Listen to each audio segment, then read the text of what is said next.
ఇవాళ మన వీడియోలో ములక్కాయలతో చారు చేసుకుందాం. మా ప్రాంతంలో అయితే ములక్కాయలు అంటాం. మీ ప్రాంతంలో వీటిని ఏమంటారో కామెంట్ బాక్స్లో కామెంట్ చేయండి. సో ముందుగా ఈ ములక్కాయలు ఇలా పగలగొట్టుకొని ముళ్ళను వేరు చేయాలి. ఇలా ఒక్కొక్కటి పగలగొట్టుకొని ముళ్ళన్నీ తీసేసాక ఒక గిన్నెలో వేసుకొని వాటర్ పోసుకొని ఉడికించుకోవాలి.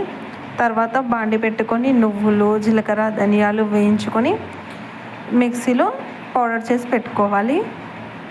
తర్వాత మనం ఒక బాండి తీసుకొని జీలకర్ర, ఆవాలు, ఉల్లిగడ్డలు వేసి వేయించుకోవాలి. పసుపు, అల్లం వెల్లుల్లి పేస్ట్ కూడా వేసి కలుపుకోవాలి. దీంట్లో మనం ఉడికించి పెట్టుకున్న ములక్కాయల్ని వేసి కాసేపు మగ్గనివ్వాలి. తర్వాత దీంట్లో మనం కొద్దిగా చింతపండు రసం వేసుకోవాలి. కారం, ఉప్పు, అలాగే కొద్దిగా చక్కెర, మనం ముందుగా పౌడర్ చేసి పెట్టుకున్న పొడిని వేసుకొని కలుపుకొని మరిగించుకోవాలి ఒక 10 నిమిషాల పాటు. ఇంకా 10 నిమిషాల తర్వాత మనకు కావాల్సిన ములక్కాడ పులుసు రెడీ అయిపోయింది.